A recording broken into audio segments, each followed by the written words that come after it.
Afinal, os mortos ouvem as nossas orações, mas será rezar? Será se eles vão ouvir e depois ir até o túmulo orar pelos mortos? Porque a igreja diz que é uma prática sagrada, é uma tradição da igreja, no dia de finados, ir até o túmulo dos mortos. A palavra de Deus diz assim, que os nossos entes queridos, em primeiro lugar, não estão mortos, porque muitos vão dizer, se eles estão mortos, para que rezar pelos mortos?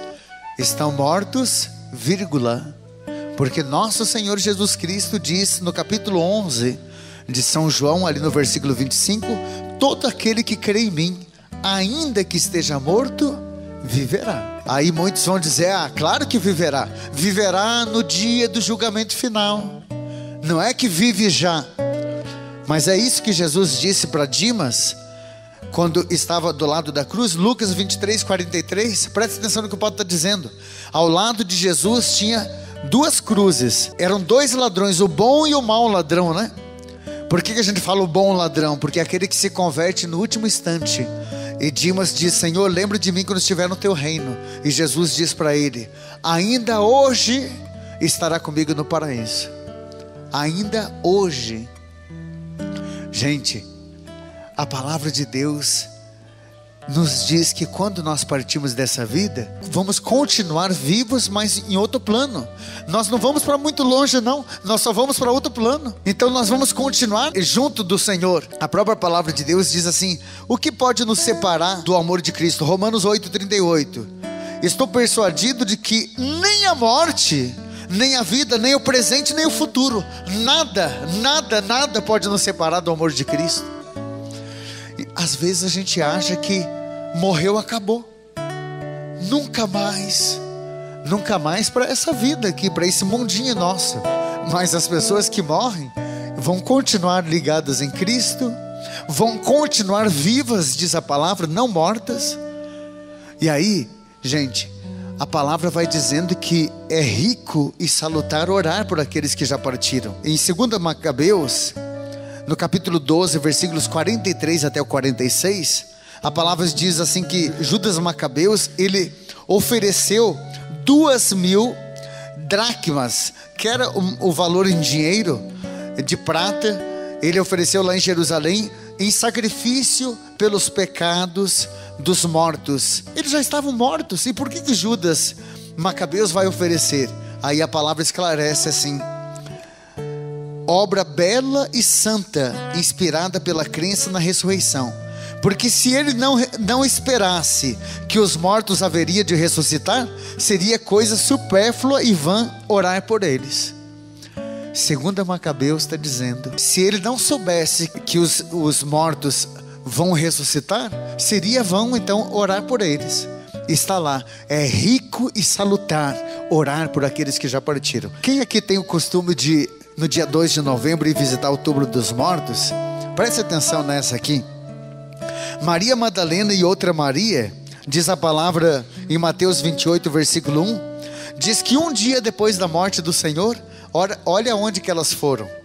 No fim do sábado, quando já despontava o primeiro dia da semana, Maria Madalena e a outra Maria foram ver o sepulcro, foram no túmulo de Jesus.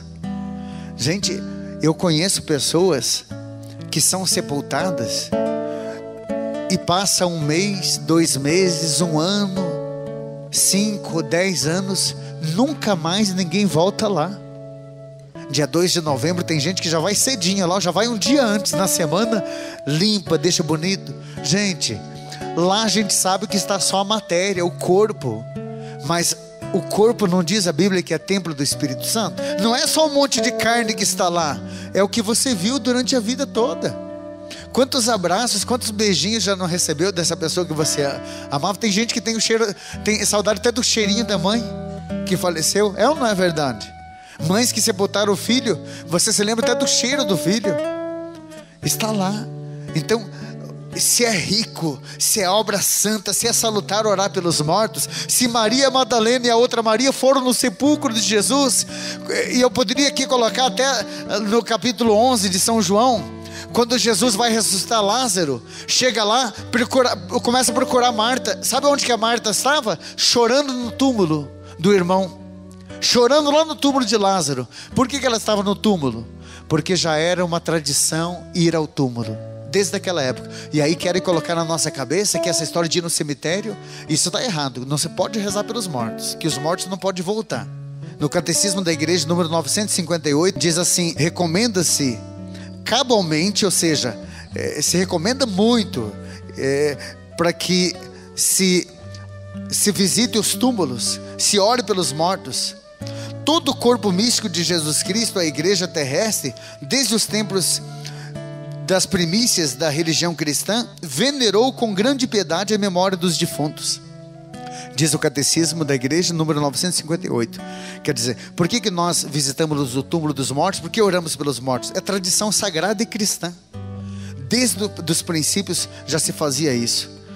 E aí, gente, essa questão de 1 Timóteo 2,5, há um só mediador entre Deus e os homens. Você não pode interceder, você não pode ficar intercedendo por ninguém. Se Jesus é o único mediador, não quer dizer que é Jesus sozinho. É o único, só Ele. Jesus não exclui nada.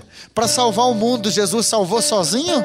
Ou Ele usou lá no Antigo Testamento de patriarcas, Abraão, Noé, Moisés?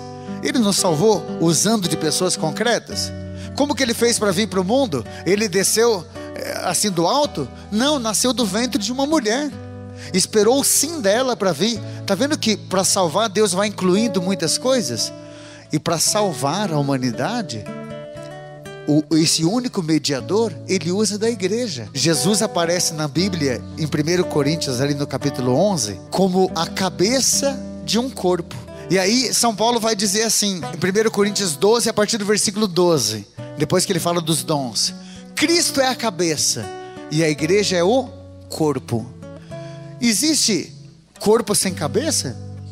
Existe cabeça sem corpo? Não. Então, quando nós falamos de Cristo, nós falamos do Cristo total. O que é o Cristo total? É a cabeça ligada ao corpo. Se é só Jesus que salva, não é só Jesus cabeça, é Jesus e o corpo. E o corpo, diz a Bíblia, é a igreja. Cada um de nós somos membros do corpo. Quer dizer, Jesus quer salvar você, mas está salvando através do quê? Olha o padre pregando a palavra. Olha o coração que já está aquecido aqui com aquele momento de cura interior que nós fizemos. Olha os servos ministros de cura interior que fizeram o corredor para vocês passarem. É assim que Jesus está salvando. Único Senhor, único mediador. É só Jesus que pode salvar. E eu sei disso. Mas Jesus usa, olha a fé inclusiva aqui, Jesus usa da igreja para salvar. Por isso que a palavra de Deus diz assim: tudo que ligar na terra será ligado no céu. Então a igreja pode levar até Jesus, e Jesus é o único salvador. Eu posso levar você para Jesus. Maria só leva para Jesus. Reza para um santo, o santo te leva para Jesus, porque é Jesus que salva. Então a intercessão, gente, está resolvida aqui. Agora a questão, padre, e depois de morto? Depois dessa pessoa partindo dessa vida, o Senhor já disse que morto só para nós, que para Jesus continua vivo, né? Mas nessa outra dimensão, eles podem olhar por nós?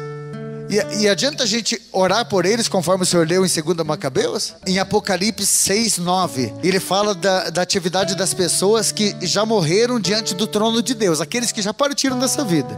Quando abriu o 5º selo, vi debaixo do altar as almas dos homens imolados por causa da palavra de Deus e por causa do testemunho de que eram depositários, e clamavam em alta voz dizendo: até quando tu, que és o Senhor, o santo, o verdadeiro, ficarás sem fazer justiça e sem vingar o nosso sangue contra os habitantes dessa terra? Eles estavam conversando com Deus, eles estavam orando. Morto rezando, morto falando com Deus? Pois é. E olha que aqui na abertura do 5º selo, antes da ressurreição, nós estamos aqui nesse tempo que nós chamamos de tempo da tribulação. Os mortos aqui rezando, aqueles que estão nessa glória eterna que o padre chama de vivos, porque Jesus diz que estão vivos. Lá no Apocalipse 7, diz assim a palavra: quem são esses de roupas brancas? Na visão, aqui São João vai dizendo: então um dos anciãos falou comigo e perguntou-me: esses que estão revestidos de vestes brancas, quem são esses? Respondeu então: meu Senhor, tu que o sabes. E ele me disse: esses são os sobreviventes da grande tribulação.